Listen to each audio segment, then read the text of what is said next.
Hey, what's going on, everybody? Zach here with Brandon Wild Pickups, and today we are going to be taking a look at some of the cooler rewind and repairs that I have in the shop.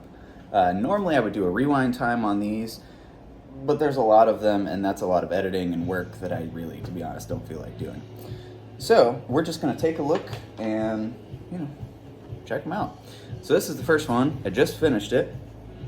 This is a Gibson. I think this is a patent number, but it's a very interesting one. This is a narrow-spaced early 60s patent number. You can see there's just enough of the decal left to see that it says patent number on it. But this one has a really interesting feature. This has a long magnet in it. That's pretty cool, right? And I took it out. It's all totally legit. Generally, when you get these patent number pickups, you're going to see a shorter magnet. But this has a full 50s style long magnet in it. And the pickup looked pretty untouched when I got it, so pretty cool. So this one had a bad slug coil. It was just a surface break. So we took a little bit of wire off, found the break, hooked all the wires back up, got our original tape back on. Actually, I had to pull a little bit of tape from my stash for this one. But yeah, really nice pickup. Put a new lead on it also because the original lead was pretty short. Reads about 8K, I believe. And yeah, that's a nice little pickup. One thing on this, whoever had the pickup, they kind of took it apart themselves, which I do not recommend you do. If you have a pickup and you're trying to figure out what's wrong with it, please don't. Unless you really know what you're doing, just send it to me, I can assess it, and we can go from there. But he ended up putting an X to denote that this was the bad coil in Sharpie. Again, please don't do that either. It took me a minute to get that Sharpie off of there, but I did, and it looks great, and it's going to work great, and it's still pretty original. Alright, so we're going to set that one aside. What's next? Some variety. Here we go. This is a Jazzmaster pickup. This is probably going to be an early 60s by the looks of it. You can see this is the top. The magnets stick out a little bit more on the bottom, and they have a really heavy bevel on them. This is probably going to be around a 62, 63, something like that. Plain enamel wire on it. Very thin coil on a Jazzmaster. Thin and wide. Let's see. I haven't actually tried to work on this one yet, but I do see the issue. Yeah, oh, that sucks. There's no start wire, so must have got fiddled with or something. It looks like the start wire's gone. I'll have to mess with that a little closer. Sometimes what happens on these Jazzmaster pickups is the windings can be really full, and when you put the cover on it, can actually rub that over time and break the windings. But this one, if the start lead is gone, we're probably gonna have to rewind it, unfortunately. Okay, next, moving right on along. I have somebody just sent me a coil, one PAF bobbin. Let's see. He's actually a friend of mine, and he knows what he's doing with pickups, so he went ahead and just took off the bad one. This is another narrow space, actually. Look how clean that is. I bet you the cover just came off of this one. Looks like a brand new bobbin. And on the narrow space, I don't know if you can see it in the light there, but you can actually see where the original spacing was. Can I do this easily? Hold on a second. Actually, you know what? I'll just use a new one. I've got another regular space PAF over there, but you can see that the regular spacing, 49.2, is a little bit wider. Anyways, this one has a very unevenly wound coil. Let's see how much it's built up onto this side. Not that unusual. That one actually had that also. This one, unfortunately, I have not found a break on, so we're going to have to unwind the original wire off of this and then try to rewind it back onto the coil. And look at this. If you're watching this and you're a pickup repair guy, this is gold. When the tape comes off that clean, it looks perfect. Like I said, I think this pickup had a cover on it for pretty much all of its life. So this one, we'll get that going here pretty soon. What's next? Let's go with the other PAF. This one is in progress at the moment. I started working on it, I still have to finish it. I wanted to leave a coil on tape so you guys could see what that looked like on this.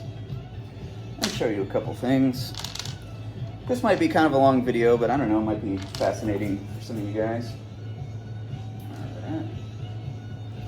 I'm grabbing things. This one's completely disassembled. All right. So this one is another patent applied for. This one is a legit patent applied for. You can see that there. Got our tooling marks and stuff. Short lead on this. We'll probably replace that. Yeah, this one I still have the wire hooked up to. Here is our regular space coil. This one was played with the cover off. We can see the rust on this one. Whereas on the bottom, it's nice and clean. This one had a bad screw coil.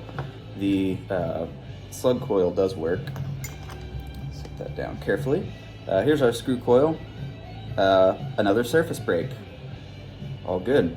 So I can't remember what this one reads, but I think this coil is like 3.8 or something. Just took a tiny bit of wire off, found the break, we'll rehook it up, retape it, good to go, and then we'll assemble the thing. This is a long magnet also. Always like long magnets. Got our nice early keeper bar there. Our brass screws. Is that one original? Hold on a second. It does look a little different. This screw might have been replaced. It's got a little bit smaller head on it. You kind of see, this is an original one here. It's gonna be really hard for you guys to see. But these original brass screws had a really defined Phillips head. Some of the nickel-plated steel ones they used didn't have quite as much of a, pronounced head on them, but those usually did. This pickup was gold at some point. Emphasis on at some point, because it's all like black now. Cool pickup. I just have to put this one back together, which won't take that long. This one I have a decent amount of tape off of also, which is always a good thing, because you never know with that old 3M tape. A lot of times Goo Gone can be your friend there. Yeah, that's a nice one.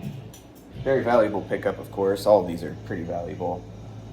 It came with a pickup ring, and when I first opened it up, I'm like, original M69 ring. But then I flipped it over, and it wasn't.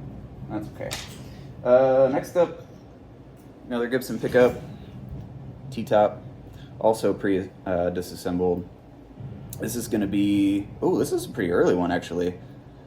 The reason we know this is an early T-top, if we look at the base plate, these corners are super sharp.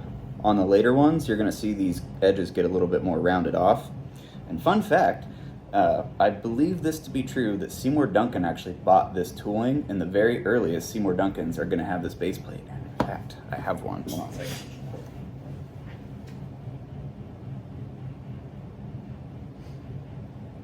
So this is a very early Seymour Duncan 59. I saw it on Reverb, and I had no use for it, but I thought it was cool, so I bought it anyways. But take a look. See how that's a little bit more rounded off on the corners? And has tooling marks on it. Threaded base plate. He stopped using this a long time ago. Same tape too, 3M tape. So that's a really cool Seymour Duncan. Like I said, I have no use for it, but it looks cool sitting on the shelf. Maybe I'll put it in something eventually. Okay, T-top. Somebody sanded the T off of this. I don't know why. It's on the bottom. These are actually nickel plated. Some of the later T-top slugs weren't plated, so this one's had a lot of play. Obviously, this is the bad coil. This one, maybe it's not the. Oh, this has an X on it too. This is another Sharpie pickup. I haven't really assessed this one, so I'm gonna have to go through and do that. What's the magnet over here? All right, keep all this stuff together, guys. Next up, let's do something weird. This one I'm not sure if I'm gonna do yet. I just got this in. Let's see. As I'm picking it up, I'm wanting to not repair this. Hey. Okay. So this is a Mosrite pickup. Mosrite, however you want to say it. Mosrite/Mosrite. Made their own pickups. Yeah. Just give you an idea of what's happening here. This looks like it was cut out with scissors, the bobbin. There's a lot of goo and like just, I don't know if I'm going to repair this pickup yet. Theoretically, yes, I can fix these, but it's going to be, number one, a lot of work, and number two, expensive. So this is something I'll have to talk to the customer about and see, because you got to clean all this crap off. I got to find a new way to mount this, try to save the coil. If I can't, I have to rewind it, which is probably going to be a nightmare, because all this is going to come apart. I don't know yet. If I do end up fixing these, I probably will make a rewind time on it, just because it'll be kind of interesting. But yeah, if you ever see a Mossberg guitar, the pickups are not very well made. Let's see. I don't even think Jared ever did a rewind time on any of those. Is that all? Nope, we got one more. I'm trying to keep everything separated over there. This one also looks to have been messed with at some point. This is going to be a kind of a Tim Shaw era, 80s. Got the short leg base plate, patent number stamp. Pretty cool. Yeah. Oh, I think we found the problem on this one. Yeah. So probably have to, you know, take the rest of the tape off. We could probably fix this. It's probably just a surface break. Hard to say what happened there. Yeah, sometimes, you know, if you're playing these without a cover, you can get a pick in there or something and kind of hurt the coil, but I don't know. I guess we'll find it out. And I'll post pictures of all of these when they're all done on the Instagram page and all that. I think that is all of the rewinds that I have, at least the cooler ones at the moment.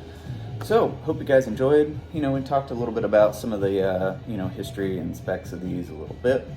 If this is something you'd like to see more of in the future, please let me know, because these are way easier than rewind times. But I know you guys like seeing the work done also. So, thanks for watching this extremely long video. If you are still watching at this point, take it easy, and we'll see you next time.